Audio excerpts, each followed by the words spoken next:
Christian Andersen's The Little Mermaid, retold by Deborah Hautzig, narrated by Tegan McDonald. Far away at the bottom of the sea lived the Sea King.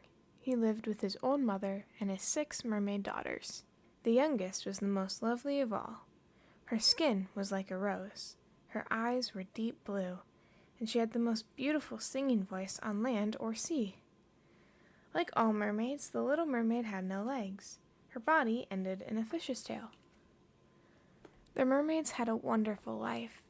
All day long they played and sang, but the little mermaid was happiest when her grandmother told her stories.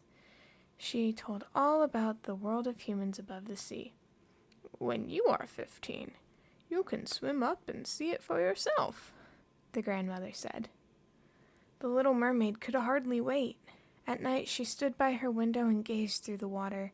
She dreamed of seeing the golden sun and the purple clouds, the deep green forests and splendid palaces.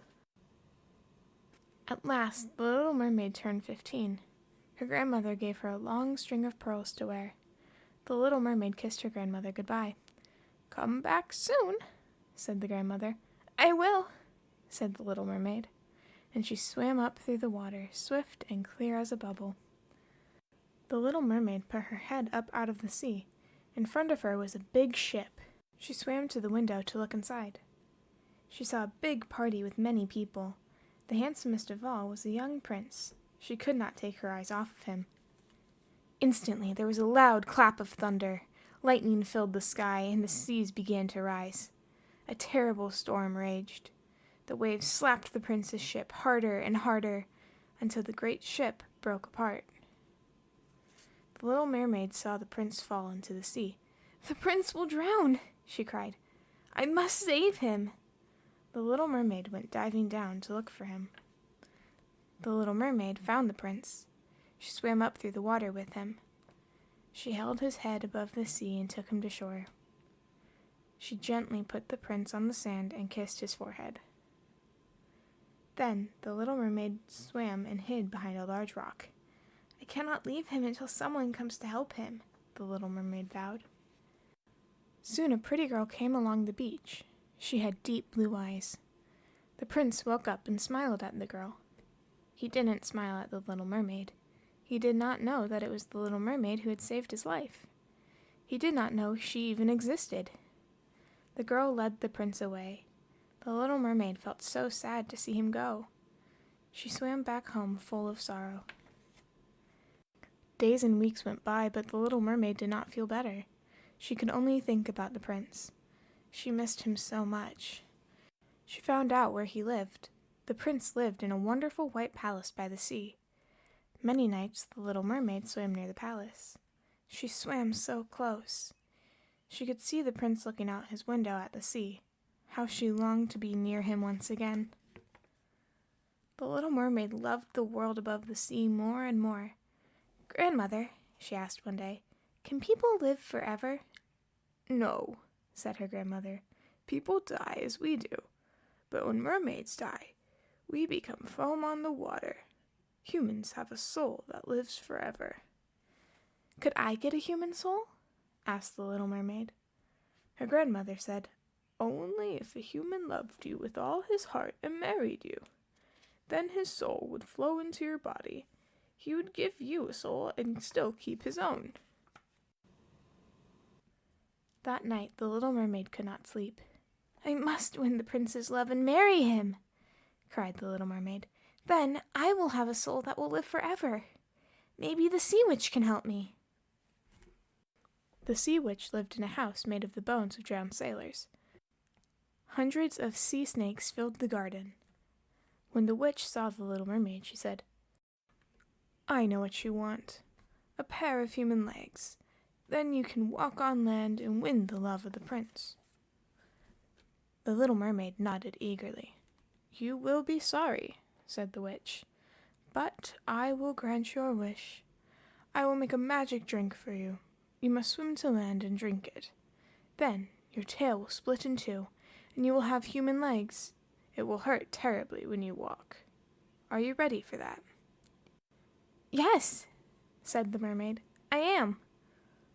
"Remember," the witch warned, "once you are human, you can never become a mermaid again. And if the prince marries someone else, you will not get a human soul. You will turn to foam on the sea." The mermaid turned very pale, but she said, "I'm ready." "First, you must pay me," said the sea witch. "You have the prettiest voice on earth or sea. You must give your voice to me." "But what will I have left?" cried the little mermaid. "Your lovely body, your grace, and your deep blue eyes." "All right," the mermaid said. "Take it." Instantly, the mermaid's voice was gone. She could not speak or sing.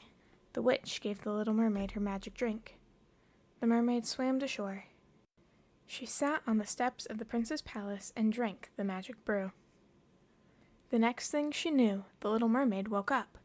She had the prettiest legs on earth, and in front of her stood the handsome prince. "Who are you?" asked the prince. "Where do you come from?" But the little mermaid could not speak. She could only look at the prince with her sad blue eyes. The prince took the mermaid's hand and led her into his palace. Every step felt like sharp knives. But the little mermaid didn't mind. She was finally with the prince. In the palace, the little mermaid had her own room. She had a bed with a velvet canopy. She had a mirror with a gold frame. The little mermaid wore the finest silk dresses. She was the most beautiful girl in the kingdom.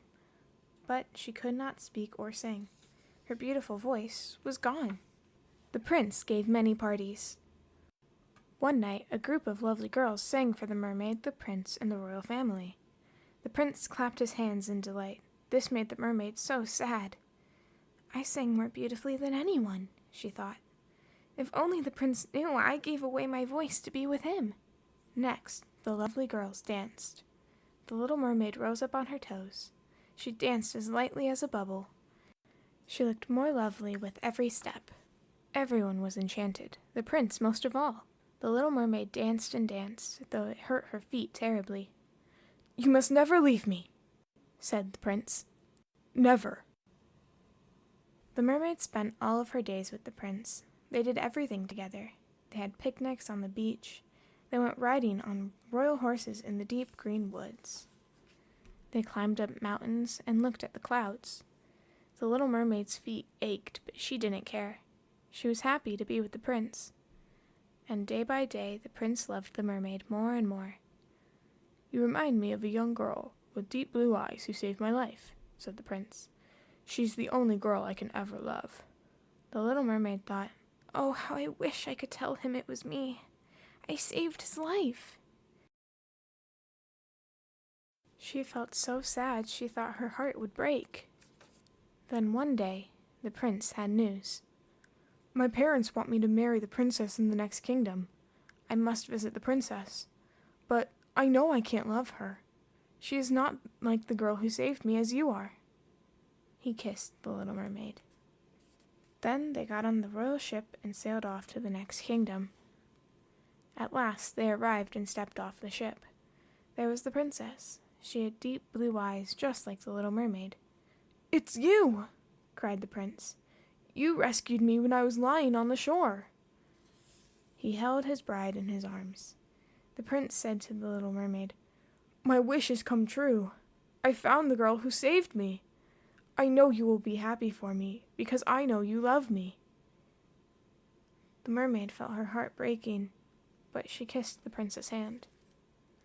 The wedding was grand, but the little mermaid did not hear the wonderful music or see the merry faces around her. "This is my last night on earth," she said to herself. "Tomorrow I will be foam on the sea. I have lost everything I love." The little mermaid danced for the last time. She moved like an angel, with a smile on her face but sorrow in her heart. Then everyone went on to the royal ship.